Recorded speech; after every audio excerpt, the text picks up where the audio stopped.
Welcome into the Boston Sports Summit. I am your host, Tim Barnett, where on this show, I'm telling you, the Boston Sports Summit is just a typical Boston guy talking about the teams that he loves, right? Once again, I'm Tim, and we got a jam-packed show for you tonight. We have the Patriots, and honestly, I'm afraid that we are in a war for the soul of our sports. And with the new coaching changes with Gerard Mayo, I'm afraid the Pats could be next and fall in that war. So we'll stay tuned for that. That's going to come up first. Second, later on, I'm going to talk about the Celtics, and they're the team to beat. There's no two ways about it. They're the team to beat. But seem to be falling into some old habits as of late, and it doesn't look good for them. It doesn't look good. Not to say that they're, just the hopes. Doesn't look good.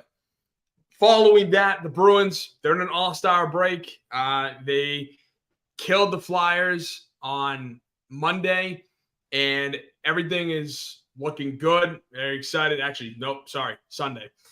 They're looking good at the all-star break. And then finally, we have, between Ken Rosenthal's comments and Fenway Sports Group and the PGA Tour, what can the Red Sox do to earn back my trust?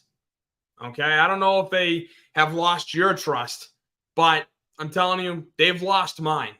And I'm going to let you know later in the show how they can earn my trust back. So kicking off the show, I want to talk about the war that is going on in sports. And it's starting off with the NFC Championship game, because that was just a nightmare for Detroit on a number of reasons. And the biggest reason that I found with it was something that I touched on last week. Didn't touch on it for long, but I touched on it enough, thinking that baseball and basketball were really the only ones affected. Baseball has been totally consumed by it, whereas basketball, it's getting there. It's getting to that point. I didn't think football was going to be consumed or taken part, because there's really been no instance of it yet. But nerds and analytics in sports are starting to creep in to football. America's favorite, America's game, football. Nerds are starting to invade. And let me get into that, because there were two situations where this blew up. Okay. It started with 4th and 2 from the plus 28. For those of you, the plus 28 is San Francisco's 28-yard line. So they had 28 yards to go before they could score a touchdown. With 7 minutes and 40 seconds remaining on the clock in the third quarter, up 14 points. Okay, so it's 4th and 2. Now, according to the two articles that I found,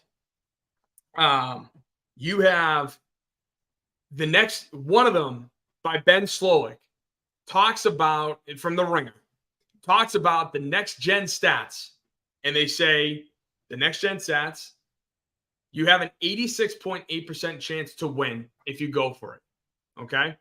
If you kick it and you go up 3 scores, you have an 85.8% chance of winning.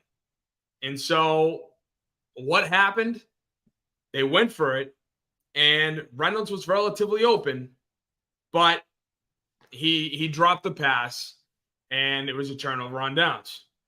The second point, or the second area that this was a big thing, was it was 4th and 3 from San Francisco's 30-yard line for Detroit. It was a plus 30 with 7.5 remaining in the game. And this time, Detroit is down 3. So they were up 21, but now find themselves down 3 points. And the next gen stats had to say for this, that if you go for it, Detroit has a 32.7% chance of winning. And if they kicked it, Detroit has a 30.2% chance of winning. So what happened? Well, they went for it. Dan Campbell is rah-rah Dan, big fan of Dan Campbell. But they went for it, and Goff got flushed out to his right and underthrew his receiver for a second turnover on downs. So I wanted to let you know, and in case you didn't watch the NFC Championship game, because let's face it, NFC, New England Pats are in the AFC. They're not in it. That's, if you didn't watch it, that's fine. Those are the two moments, okay? So in that first article by Ben Slowick from The Ringer, he talks about how those are the stats, okay? And with you being up 14 points, and if you went for it, again, didn't even say that you would get it. It just says if you go for it, you would win 86.8% of the time. Versus if you kick it and go up 3 scores, then you'll win 85.8% chance of the time. So when I read that, I thought to myself, you cost your team over 1%. 1% was the number that you were like, yep, we have to go for it. It just absolutely makes all the sense in the world. And then, of course, you don't get it. You went for it. You don't get it. You demoralize your team. And you know how I know that the team got demoralized? Because 2 plays later, the Niners come up with this miraculous catch. Detroit's defensive back boxed out Brandon Ayuk, had the ball right here. The problem was his hands were like this, and the ball is like this. So what happens? The ball comes in, doink, hits off his helmet, bounces right to Ayuk, and somehow he comes up with a miraculous play. So a miraculous play, doink off the helmet of a Detroit defensive back. And there you go. 2 plays later, after the turnover on downs. Now, you're not telling me, you mean to tell me that the turnover on downs, the going for it, being up 14 points, 2 scores, rather than being up 17 and 3 scores, might have had a difference? Yeah. Because then on the very first play of the Lions' next drive, Jahmyr Gibbs fumbles and gives it back to San Fran. The Niners scored 21 unanswered. And then when they had that 3-point lead, that second 4th down attempt occurred. So Detroit was winning. They had a 17-point lead. Then it was cut to 14. And they had the opportunity to go back up 3 scores. All right? That is called momentum. For those of you who've never heard it, don't watch sports, don't care about it, what happened is called a momentum swing. And I followed sports my whole life. I know all about momentum. But the problem is the nerds, the analytics, they don't like it. Because momentum is it's unquantifiable. Clutchness is unquantifiable, right? Because in that article, this is the reason why I say that they don't like momentum. Because in that article, they go, quote, but you have to recover. Dumb things happen. Welcome to the league. Really? Dumb things happen? Why do you think dumb things happen? Why do you think certain things go a certain way, right? Why did David Tyree catch that ball off his helmet? Why did Eli Manning, that same play, not get sacked after being grabbed several times and those defensive linemen being held. The play before it, Asante Samuel let a ball go through his hand. Momentum. Like I said, they don't like to talk about it because it's not quantifiable. You can't put it into a calculator. David Ortiz was the greatest clutch hitter to ever play baseball.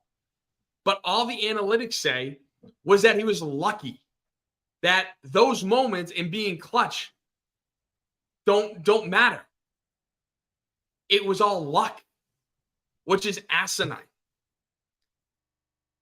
There is a psychological aspect to these decisions because later in that article, Ben Slowik, he talks about the, quote, emotional value of taking the points is dramatically overstated at every turn. Really? Because he then later explains that, goes on to say that the Detroit being up 17 still obviously is not greater than the Niners' 21 unanswered run, which, well, duh, 21 points is greater than 17. Any idiot can figure that out. But what the nerd doesn't take into account is the fact that that 21 unanswered was when they were down 14 points, not 17. And it continues, with the second fourth down. He says that being down 3 points and kicking that kicking that field goal to tie the game, that's okay. Yeah, sure. That's good for the players, right? That's good for the players. It's good for their mental capacity. But at the end of the day, it didn't matter, according to him, because he says, oh, well, that sounds a lot like retconning and conjecture to him. Well, that's exactly what you're doing when you say that Detroit being up 17 instead of 14, wouldn't have mattered. Right? Isn't that the same thing? Because tying the game up on that second fourth down attempt, he's saying it's retconning and conjecture that Detroit would have come back and win. Well, him saying that the 21 unanswered being down 17 rather than being down 14, that's the same thing. It's retconning and conjecture. You have to think about it this way. Detroit's in an opposing building, up 17 midway through the third. They dominated the first half and are still putting up points. You don't think that's going through the Niners' head? Because the Niners are going to act differently being down 3 scores with 22 minutes remaining than being up 2. And so I look at Dan Campbell, and yeah, I want to say, Dan, what are you doing? Because he has this persona of F it, I'm a football guy, I'm a tough guy, let's go, we're going to go for it, right? It's exciting. Well, not when you realize that the Lions have one of the biggest analytical teams in football. So to me, it's when the numbers say, oh, you're going to have a better chance of winning if you go for it. Doesn't mean you get it. If you go for it. How is that exciting? That's what I don't get, right? It's not exciting when I'm being told by numbers to go for it, to do it.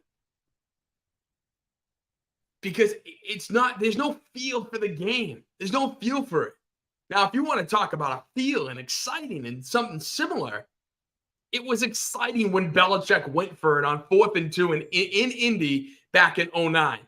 It was exciting when Bill Belichick was waiting out Pete Carroll, trying to, right before the Malcolm, go, and then he intercepts the ball.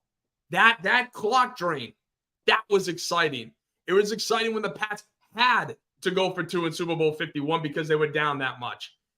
It was exciting when Josh Beckett went 8 strong innings with 11 strikeouts in a must-win game in Cleveland in 2007. I mean, again, there are so many examples that analytics and nerds have no clue about. They will never know. And that's the problem that I have with analytics in sports. You can't quantify that competitiveness. You can't quantify that blood. You can't. Josh Beckett going 8 innings in game 5 being down 3-1 in the ALCS. You think you're going to see that anymore? No, because the numbers and the analytics will tell you that by the third go around in the order, that starting pitcher is going to get shellacked. Josh Beckett didn't. You know, I mentioned earlier, and I know I talked about a brief bit of this last week, and I mentioned earlier, you know, we are at a war for the soul of our sports. You know, the second article that I found by Will Leash in the Injecture, I think is what it's called, New York. He opens with there are two different kinds of people. And he talks about how, you know, the first kind is always open to new ideas, while the second kind is turned off and says, no, I'm good with my thoughts. Thank you. You know, I'm good with what I know, you know, and I'm the latter. Because in this case, that's the thing. When we're trying to input analytics and tell me, and the funny part was in that same paragraph, the opening paragraph, in that same paragraph, he goes on to say that the second group, my group, always loses. Like, hello, did Detroit win on Sunday? Are they going to the Super Bowl? No, they're not. So I look at it, and one of the funnier parts about the article is that he calls Dan Campbell, is talking about like a metalhead, like, you know, rah-rah guy, and then he goes on to call him a former linebacker, where clearly this guy, nerd, didn't do enough research, because Dan Campbell is a former tight end. But I digress. He talks about, you know, Bill James and how what he thought about the game, what his initial thoughts when he grew up were wrong, because Bill James was Mr. Enlightenment, right? You know, he praises the Lions like he praised the Moneyball A's or the 7 seconds or less Phoenix Suns. In other words, you get the ball, you run down the court, you shoot it with 7 seconds or less. You're going to put up so many shot attempts that you end up going to score a lot, which is going to lead you to a victory. That's what that means, 7 seconds or less Suns. And yet, here's the thing. What happened to those teams? That's right. They never won a thing. They never won anything. And so as you know, the best part of the article, I think Will Leach wrote was, quote, "This is not to say that analytics are the be-all, end-all of the NFL any more than they are in any other sport." Really? Because that's where I beg to differ. Both these articles are talking to me as if I am a caveman. I am out of my time. It is time to, Tim, suck it up. Numbers, nerds, and computers are going to be dictating every decision you make, every life choice you make, every sports move you make, the team you root for. That's what this is. I feel like that's what this is going towards. And you know what? Can't we just have a safe haven that is sports? Can't we have a safe haven where I can just be like, I am going to relax. I am not going to worry about what computers, geeks, nerds are telling me, because it's not going to work, because it's not exciting. Going for it on fourth down can be exciting when it's instinctual. You know, the reason why Belichick went for it on fourth down in 2009 in Indy was because he knew his defense wasn't going to stop Peyton Manning, even if they punted, you know, all the way across the field and gave them and won the field advantage battle. It wasn't going to work. So that's why he went for it. And Belichick is one of the least analytical coaches in the NFL, which I'm like, thank you. If there was one bright spot about Bill, in his tenure recently was that he was not an analytics guy. And that's what scares me about Gerard Mayo coming in and trying to bring in all of these outside coaches. I mean, he's got Sean McVay disciples. He's got interviewing Kyle Shanahan disciples. And then too, once the draft finishes, all the scouts, all their contracts are up. So who are they going to bring in for the GM? Who are they going to bring in to fill all those roles? And what are their roles going to be? Right? Gerard Mayo is a football guy, former linebacker, played under Bill, and then he left. Then he worked at Optum. And then he came back into coaching, and he's all about this new age, this new wave. Now, I don't know if that new wave means analytics. I don't. But I am concerned that it could be that. Because if I find out that the Patriots did this on this type of situation because the numbers said so, then you have no feel for the game. That's why I can't stand it, is because these nerds, these computer programmers don't have a feel for the game. Because I'm telling you right now, there is something that is, I don't want to say mystical because, that is not crazy, but just it may not be the right word. But it doesn't give you that feel, right? It doesn't give you that. You don't have that feel for the game. You're not watching and seeing what's going on. Like I said, we're already in a situation where programs are controlling our lives. This phone right here, I can't tell you how often I'm on this phone, laptop, the mic, the camera, the microphone, everything. Instead of going outside, enjoying the scenery, this television right behind me, instead of experiencing life, going to all these different places, right? I'm trying to back away from that. But sports was always that. Sports was always that safe haven. You could take a step back. You can get away. But right now, if football gets taken over, there's no hope. There's no hope anymore.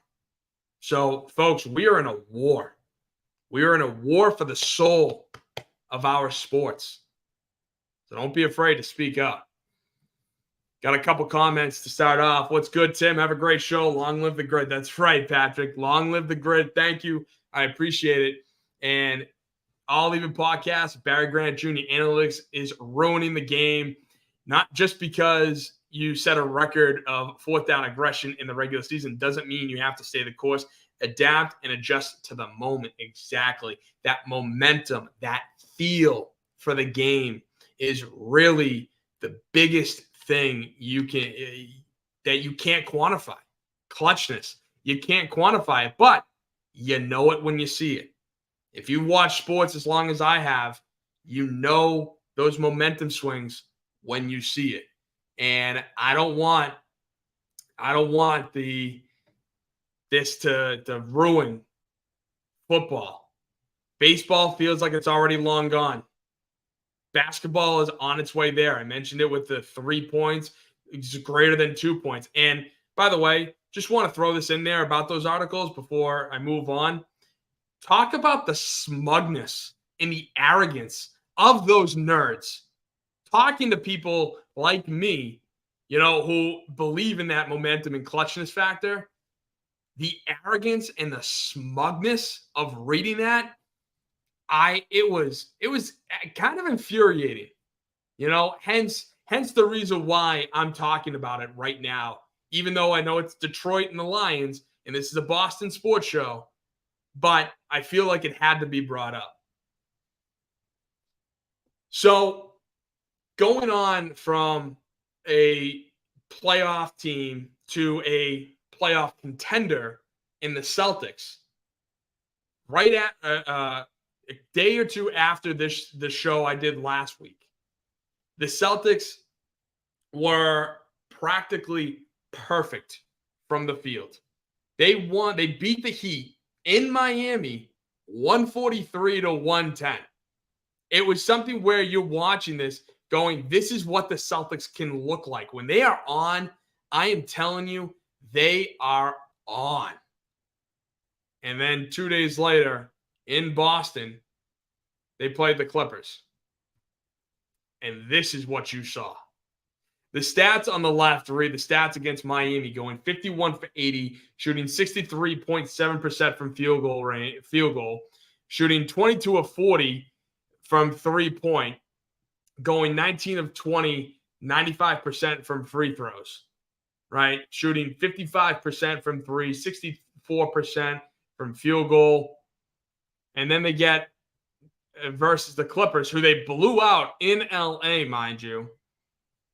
This time, though, on their own home court, it's like they didn't show up. Going 36 of 100. Obviously, it's a 36% field goal percentage. Going 10 of 40. So back-to-back games shooting 40%. I mean, 40%. Shooting 40 3-point attempts. And this time getting only 25%, which is abysmal. And then at least only missing 2 free throws out of 16, going 14 to 16, shooting 87.5%. It was a different game.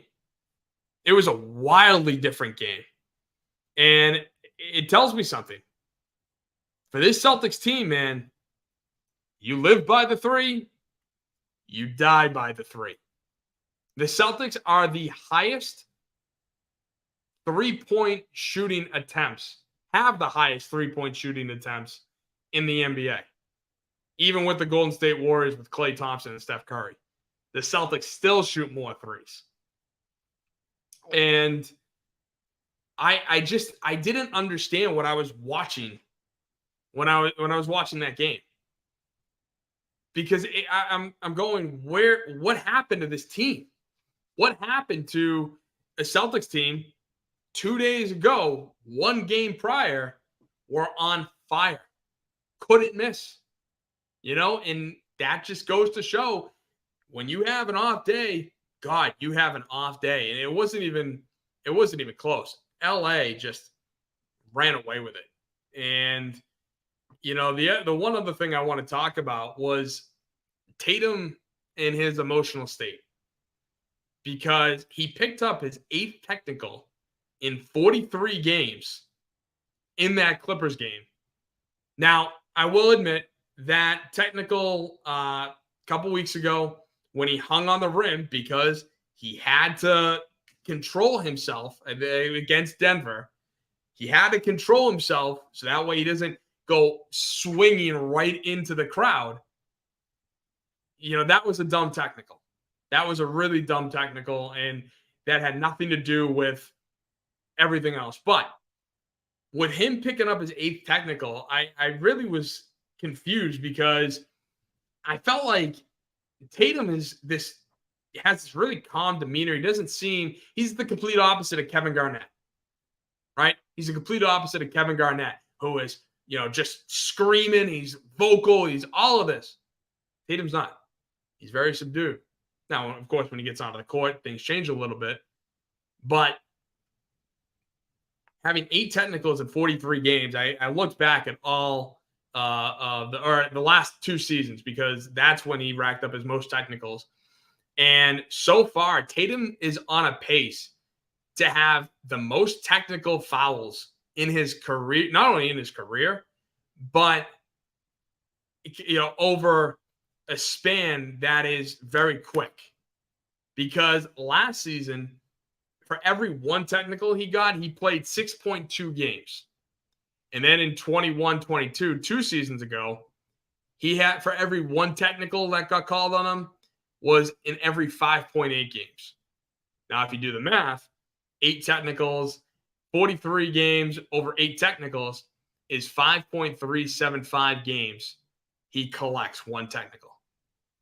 So right now, he's collecting more technicals than I've ever seen. And it didn't help when they played the Pelicans a couple days later because they were 8.5-point favorites. The Celtics were.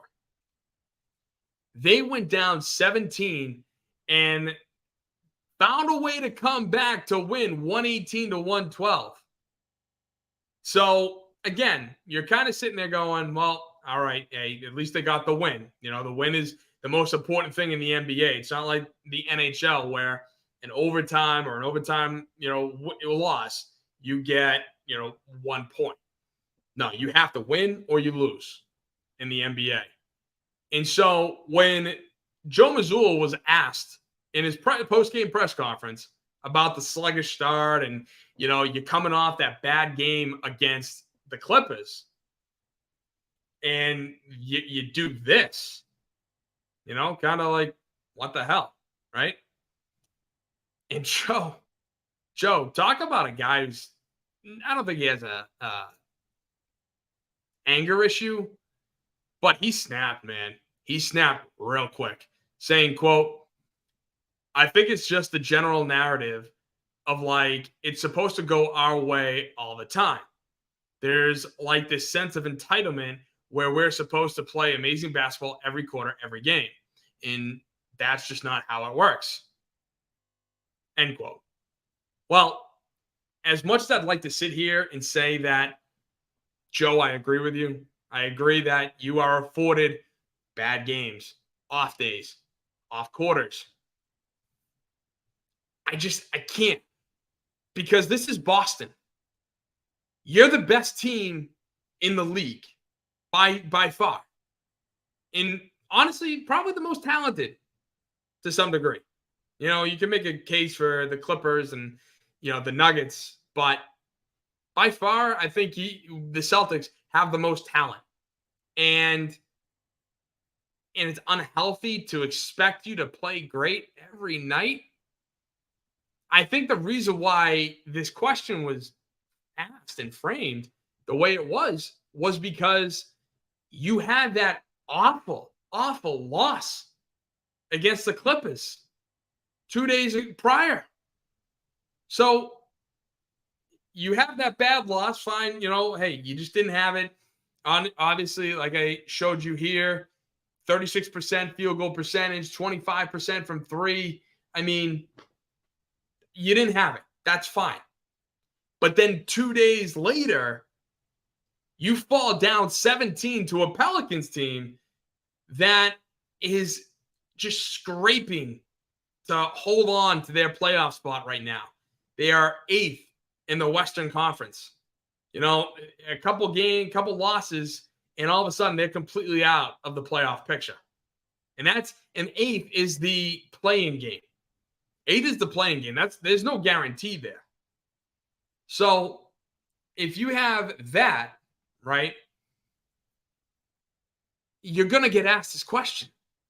You're going to get asked this question of, well, what, you have, this team has high expectations. Okay, you had your bad loss. We understand. We'll give it to you. But then you're playing this Pelicans team that's 8th in the Western Conference, hanging on for dear life to that spot. And you go down 17 and squeak out this victory, and then you want to snap at us for asking this simple question? This is Boston. If you're the Red Sox, yeah, our expectations are, here, Celtics expectations, Red Sox expectations. I'm going all the way to the floor, right? So when you're up here, yeah, we expect you to play well every night. We afford you, a couple of games here and there. But when you try to stockpile them, that's where it gets a little concerning. And then, like I said, you get murdered by the Clippers the game before, and then you go down 17 to this Pelicans team. Like, come on. What are we doing? What are we doing? Good thing you got that win, because then you'd really be pissed at the questions that the reporters would have been asking. And then, of course, last night, just a quick recap. The reason why I talk about how the Celtics seem to be falling back to bad habits is because they jumped out to a 81-66 lead in the first half against the Pacers and coasted the whole third quarter. And you could tell because they got blown out that third quarter, 37-25. And the Pacers came right back and tied it up. Now, the Pacers tied it up ultimately with some hell of a down the stretch type of play, and Tatum coming up with 2 blocks in the final 30 seconds. I mean, you were able to squeak away a victory against Indiana as well.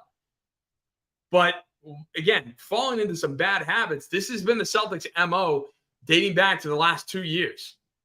You know, they jump out, they get off hot, they think that they're gonna, run the team out of the building at halftime, and then are like, yeah, this team's gonna give up. We're good. They're gonna fall. That's exactly what they're gonna do. But then they don't, because that other team realizes, well, hey, guess what? We still have 24 minutes left of this game.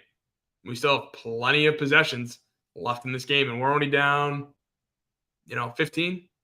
We're only down 18 against this Boston team, who we know is gonna, give up the third quarter. Yeah, let's take advantage of it. Let's go. Let's see if we can get this within 2. Hell, let's see if we can get it within 10. And then they tie the game. Like, seriously? So, again, Celtics get the win, but ever since that Nuggets loss, this team hasn't looked good. This team hasn't looked right. And yes, I know that Porzingis is, back and forth trying to deal with his injuries. He did play for the first time against the Pacers last night. But there is I think, massive question mark, that the Celtics team has to answer. And they have matured. I'll give them that much. They have matured. They do look better without Marcus Smart, without Grant Williams. Thank God they're off this team. But they still are falling into those same old traps. They're still falling into those same old habits. And I look at this and I go, yeah, there is something to be said about that. But while the Celtics still have several more games before their All-Star break, the Bruins are on their All-Star break with David Pastrnak, Jeremy Swayman, and their coach, Jim Montgomery, headed up to Toronto to play in the All-Star game, to take part in the All-Star experience. The rest of them, they're coming to Florida. They're going to Cancun. They're going to wherever, someplace warm, right? Because, hell, you're playing on ice, ice, it's cold. So they're playing someplace warm while Swayman, Montgomery, and Pastrnak are all up in more cold, being in Toronto. But I want to talk about their first half. Okay, so the Bruins are tied for the most points in the NHL with the Canucks. If you look at the rankings, the Bruins are ahead of the Canucks, even though they do have the same amount of points. But there was that stretch right around late November, early December, where the Bruins just couldn't get their act together. Going into Christmas, it was looking like the team we expected heading into the season, with the loss of Bergeron, with the loss of Krejci, Bertuzzi, Orlov, Hathaway, Hall, Foligno. That team, it looked like we lost all those players. But now they rebounded real hard, because ever since the Christmas break, the Bees are 12-2-3, which I love it. Now, I talked about this. If you follow me on Instagram, which, as you can see, right there. There it is. Right below, at Boston Sports Summit. I went live. I talked about how they blew the game against the Hurricanes because they were down 2-0 stormed back, tied it up, and only for Lindholm to skate up instead of get back, which left the Hurricanes guy wide open, and then he fired it. And I don't know why it didn't, if Allmark was too late to react or if he just didn't get down fast enough, whatever the case may have been, squeaked under his left shin pad. And those shin pads are big. Like it got nicked, but it still had enough momentum to carry it through to the goal. So, and that was with 2.5 minutes remaining in the game.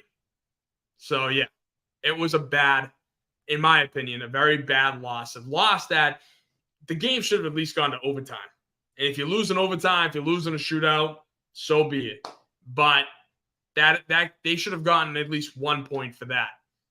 Unfortunately, Lindholm was out of position, and sometimes these guys on the blue line do that. And I'm not trying to absolve him by saying that. I'm trying to let you know that the Bruins, that's how they lost to the Panthers, last in the first round of the playoffs last year. Had the best record in the NHL, and then they lost to the Panthers because their defense, okay, yeah, sure, Allmark was hurt. The defense, had some injuries. Lindholm was dealing with his foot. But again, it's all a mind game. If you know you're dealing with a foot, why are you over skating? Why aren't you staying as far back as you possibly can? That's where I have an issue with. Again, if Lindholm is dealing with a foot, right? And not now, but I'm going back to the playoffs. If he's dealing with a foot, the last thing I would expect for him to do is be all the way down deep in the offensive zone, because he's dealing with a foot issue, and then he has to turn and get all the way back. God forbid there's a breakaway. Well, nope, didn't happen. And that's one of the reasons, many reasons, why the Bruins lost to the Panthers last season. But I didn't like that game. I was worried after that game. But then they followed it up with a gutsy win against the Ottawa Senators, and Marchand scoring the overtime winner, surpassing Ray Bourque. I want to get to that in just a minute, because then the Bruins followed it up with a absolute shellacking of the Philadelphia Flyers on Saturday. Yep, absolute shellacking. 6-2 in Philly against a team at the time that held the number 2 spot in the Metro Division. Now they're third in the Metro, 5 points behind the Canes. So going into that game Saturday, Philly held the second spot in the Metro Division and now is down to third. They're a good team, and you just hammered them. Absolutely hammered them. And not for nothing, love to see it. Absolutely love to see it, because it's friggin' Philly. It's friggin' Philly. No one likes Philly. Hell, Philly fans threw snowballs at Santa Claus. And I will still bring that up. Yes, Philly fans, I will still bring that up, even though it happened in the late 70s, because it's Santa Claus. Why are you throwing snowballs at Santa Claus? There's no reports of him wearing a Giants jersey during the game. So, come on. Come on, Philly fans. Be better. But we know you're not. At least you love and have knowledge of your sports. I'll give you that. So great to see. You blow the game against the Carolina Hurricanes. You have a gutsy performance against Ottawa, and you blew that lead, but then you won it in overtime. And then you annihilated the Flyers in the final game before your break, which I love it. You know what? I'll take that. Now, one of the things that does scare me is that this team, the Bruins, are very tight against the cap. They are very tight against the cap. And I don't know if they're going to have enough to go after and trade for a top piece like Elias Lindholm, like Noah Hanifin. Because while these guys are, top pieces and would be great gets, you have to make sure that you have enough cap room to do that. And some of the trade pieces that I keep seeing float around are Trent Frederick, who is making $2.3 million. Jake DeBrusk. Well, actually, I haven't seen Jake DeBrusk. His name should be mentioned, but he's at a cool $4 million. Who else was Matthew Poitras, who's on an entry-level contract, 19 years old. Guess how much he's making? $870,000 for the next 3 seasons. So even with trading those 3 guys straight up for a true number 1 center, for a thumper, a hard hitter who can also kill off the penalty defenseman, I don't think, you can't just trade your next 3 firsts because you don't have enough cap room. You have to sell off pieces. And yes, next season, 2025 NHL draft, you finally have a first round pick, which would be great, except I know that Trader Dunn is going to try to make a move. And I hope he does. And I hope he finds the right move without having to give up a first or a second in 2026, because you don't have a second in 2025. And so that's the kind of worry that I'm concerned with. And when the trade deadline approaches, I will really have a solid in-depth piece on this, because I really want to hammer home, what is important for this team, who is out there to get, and if there are any pieces. The 2 guys that I think we should get rid of, you're going to think I'm crazy, but is DeBrusk and Allmark. I'll touch more on that when the trade deadline approaches in early March. So, but the big thing that I do want to talk about from the Bruins is the fact that the little ball of hate just surpassed Ray Bourque for leading goal scorers with 396. Brad Marchand now holds solely holds fifth all-time in Boston Bruins history, behind Johnny Busick, Esposito, Patrice Bergeron, and Rick Middleton. He's only 6 away from tying Middleton, and could easily get third by the end of the year.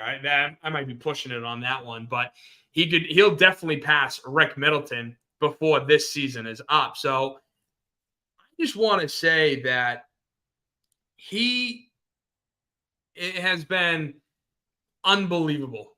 He really has. I mean, Brad Marchand is a guy that, honestly, I never thought he would have amounted to this. He would have amounted to this. The little ball of hate, the rat, amounted to being 5th all-time on Bruins goal scorers. And hell, if he plays next season and still is putting up numbers without Bergeron by his side, he could easily be 2nd behind Johnny Busick. Like, how unbelievable of a feat is that? This guy, Brad Marchand, who, again, even coming into this season, knowing that he was the team captain, we're all sitting here going like, really? Marchand? Captain? I mean, I get it. He's the longest tenured guy, but you're not giving it to McAvoy? Wouldn't McAvoy be the better choice from a personality standpoint, from a standpoint where he doesn't have history like Brad Marchand, Slewfoot's guys, get called the little ball of hate, has been voted the most punchable face in the NHL, has licked guys in playoffs, which that was absolutely hilarious. Him licking the faces of opponents, and everyone's calling him disgusting, this, that, and the other, which, again, it's wildly unclean. But you could tell when he licked their face, it got underneath their skin so bad. And they were just like, what the flying? Bleep this, bleep that. And I'll tell you, it worked. It absolutely worked. And then, of course, 2 games into it, they're like, okay, stop doing that. We're outlawing it.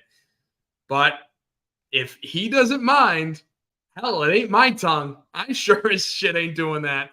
But it ain't my tongue, so I don't care. And if it's getting under their skin, hey, all's fair in love and war, right? Well, not love, but you know what I mean. You know, all's fair when it comes to hockey, when it comes to playoff hockey, baby. But that guy was chosen to be the captain of one of the most historic franchises in the NHL. And not Charlie McAvoy, who is a very different personality from Brad Marchand. So even going into the season, I was thinking to myself, you know, like, really? Okay. I mean, can this man change his reputation? I don't believe he could, but we'll see. And not for nothing, without Bergeron, without Krejci, with the C on his chest, the dude has just been in a sight for sore eyes. I mean, I can't believe it. He's putting up numbers that you wouldn't think that he would have. You wouldn't think it. And so the fact that he's literally 4 games away from hitting 1,000 regular season games, which is astounding in and of itself. Congratulations, Brad, because I know you're going to do it. Even he himself has said, I never thought my career would come this far, and some of the things that have gone on would have happened. Absolutely. After this guy set the Bruins rookie playoff goal record in 2011, when the Bruins last won the cup, beating the Canucks, he scored 11 goals and set the Bruins playoff rookie record. I still didn't think that this kid would amass this much. This 3rd round draft pick, 71st overall in the 2006 NHL draft, has done this. And all I can say to that is, Brad, thank you, man. Thank you. You know, you have been probably one of the most underrated players this generation is seen, because he was hiding behind Zdeno Chara. He was hiding behind Patrice Bergeron. He was hiding behind David Pastrnak, David Krejci, Milan Lucic, Nathan Horton, Tyler Seguin. And again, not to say that people didn't know his name. No, everyone knew his name. The little ball of hate. We all know it. But to take everything into perspective and to see him now wear that C, and to see him pass Ray Bourque, who is just amazing in and of itself, I think it's unbelievable. It's really an amazing feat that this guy has done all that he has in the NHL over his career. And I know some articles have talked about the possible Hall of Fame career. I would love it. I think that would be awesome. I think if you're going to bring in guys from this Bruins era, I think really the 3 guys are Chara, Bergeron, Marchand. You know, let's Pastrnak finish his career out. Krejci, I thought he was a great playoff performer. Again, a clutch playoff performer. Again, to all you nerds, yeah, you haven't gotten to hockey yet. But I don't think Krejci is a, hockey Hall of Famer, NHL Hall of Famer. Yeah, I think it's a hockey Hall of Fame. So he's unbelievable player. Don't get me wrong. I love David Krejci. I just don't think that he's a he has what it takes to be in the Hockey Hall of Fame. So overall, though, congrats to Marchand. And it's something to be said. It's something that needs to be brought up because I am very appreciative of Brad, what he's done for this team, and not for nothing, all the memories that he's given us, as Bruins fans. So it's been great. Now, lastly, I'm going to touch on the Red Sox. Right now, obviously, there's not much to talk about because it's not like they're out there just pissing away money. No, they don't do that. This is the Fenway Sports Group. Remember, they did that when they first got here. Now they're like telling all the fans, F you, and you're still going to come to our ballpark no matter how much it costs, no matter how much the beer prices are, no matter how much the sausage, peppers, and onions, the hot dogs, the chicken fingers, all of that cost. It's going to be the highest in the league. And guess what? You're still going to show up. The problem is, it's not Red Sox fans that are showing up. It's New Yorkers. It's, Houston. It's, Philly, the LA, the Dodgers. It's all the other teams, Toronto. All the other teams are coming in to see Fenway Park and their team annihilate the Red Sox. They'll pay the exorbitant prices. That's what they're going to do. But before I continue with the FSG even more, I saw this comment.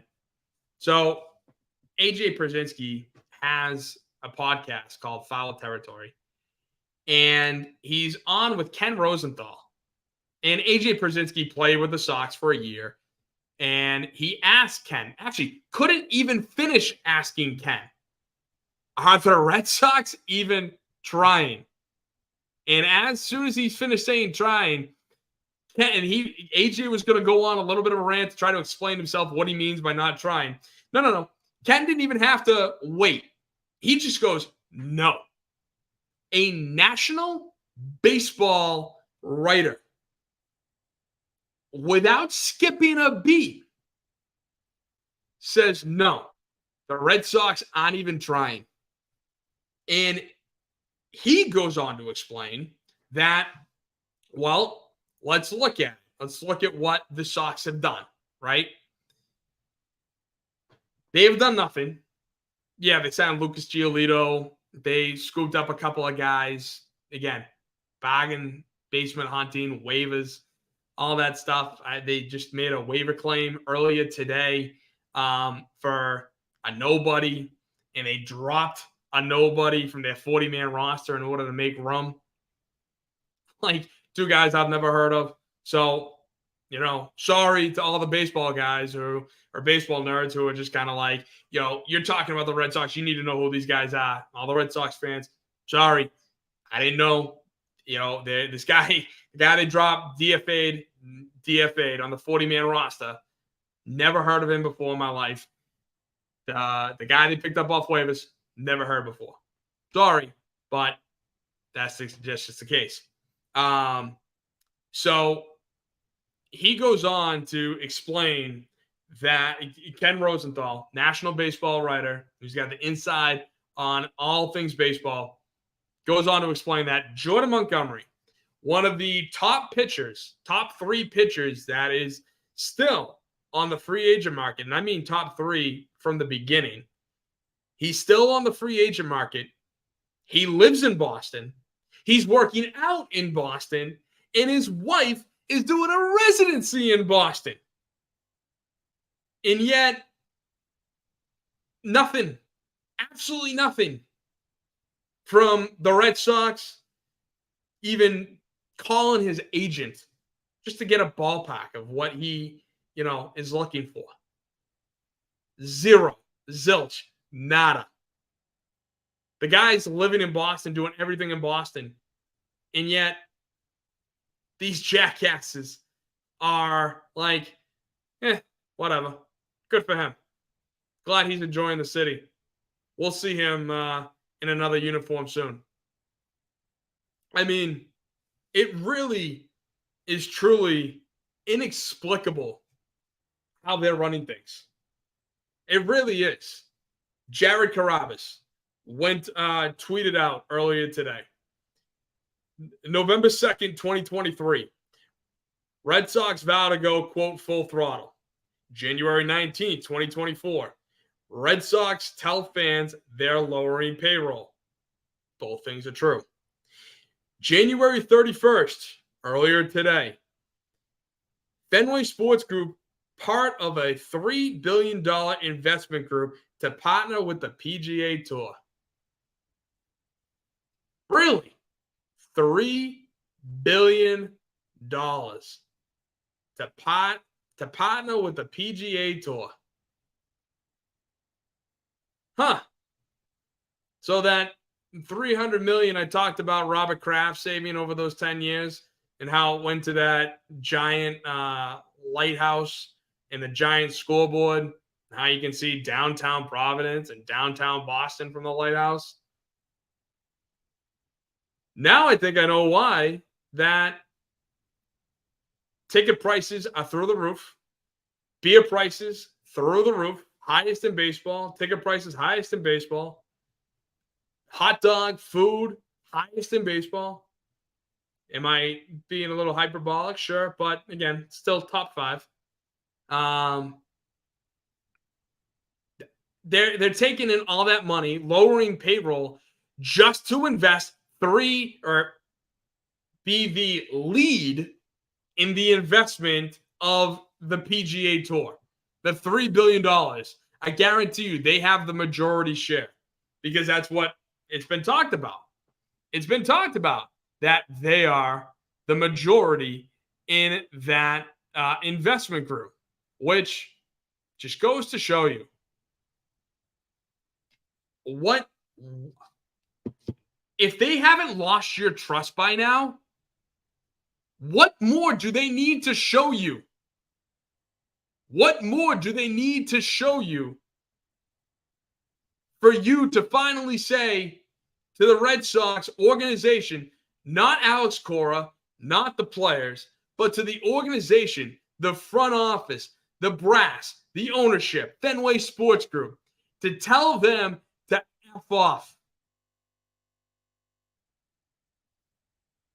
Sorry, but it needs to be said. You know, these guys have done a lot for this team. And I get it.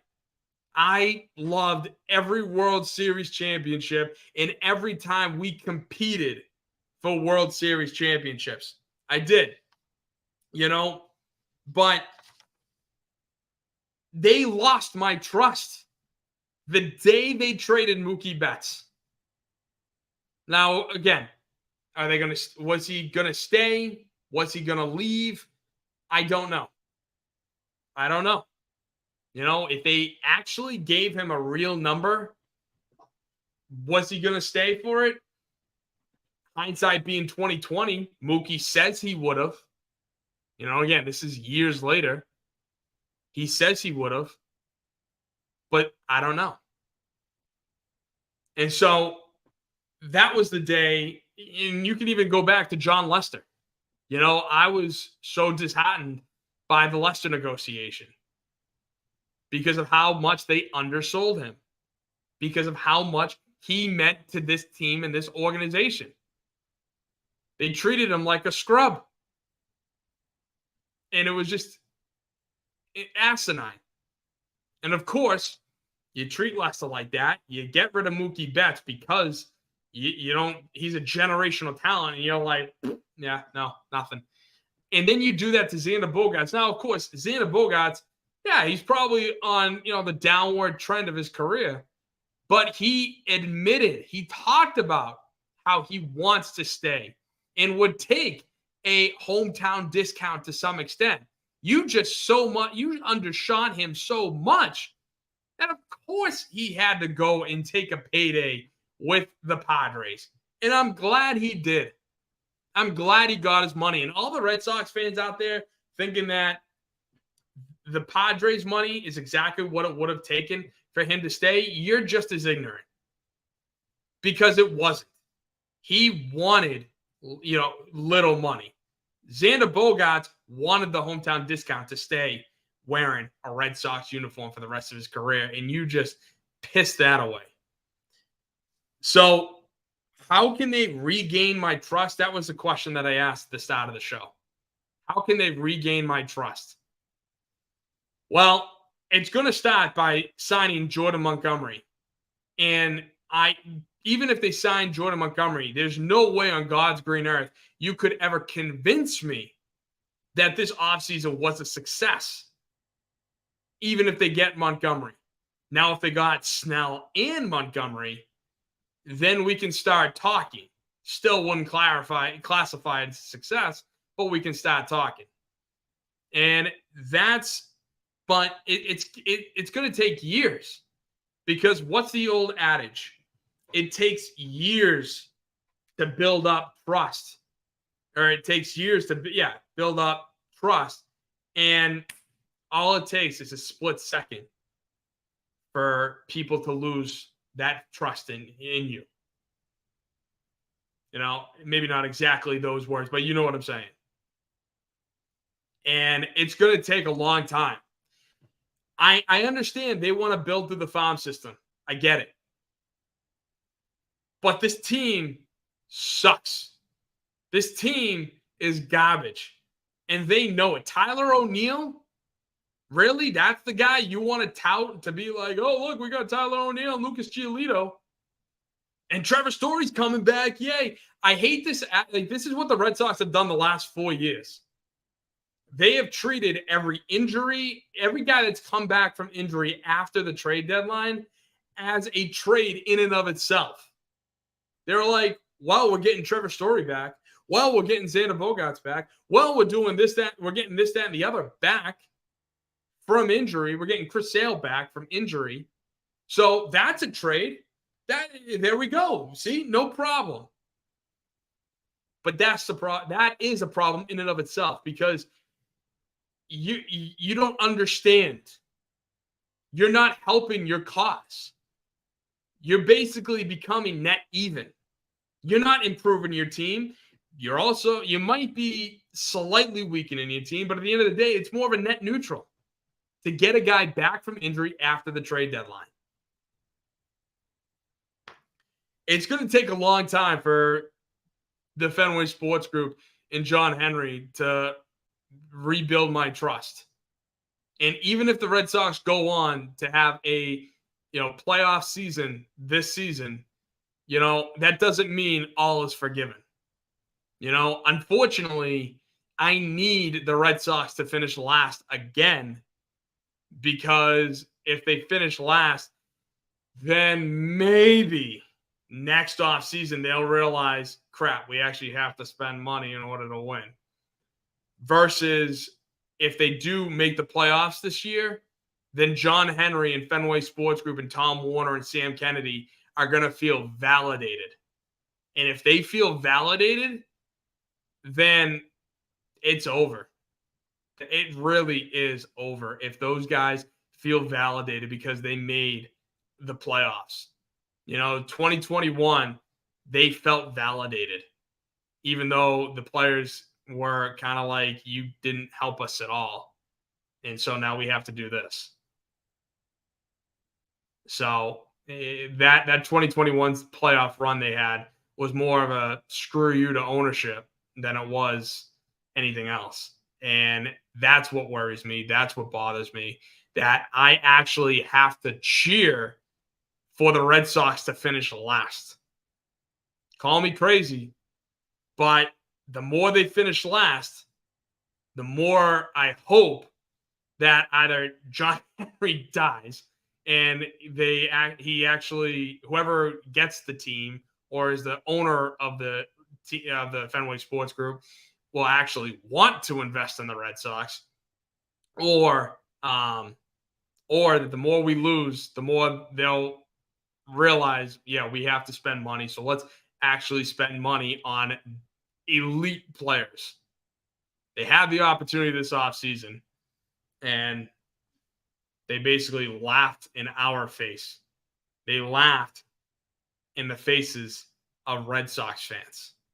of Red Sox Nation, thinking that they have fielded a championship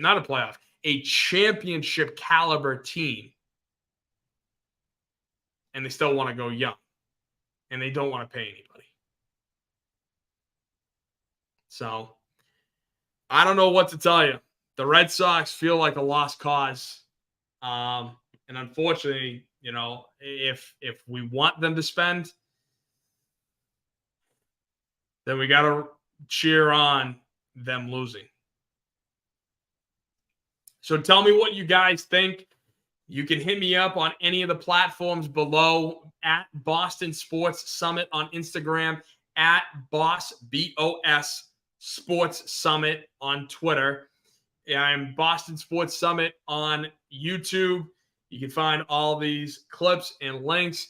And I'm also on the YouTube, other side, reverse, YouTube's Grid Network. Okay, so you can find me in all those places.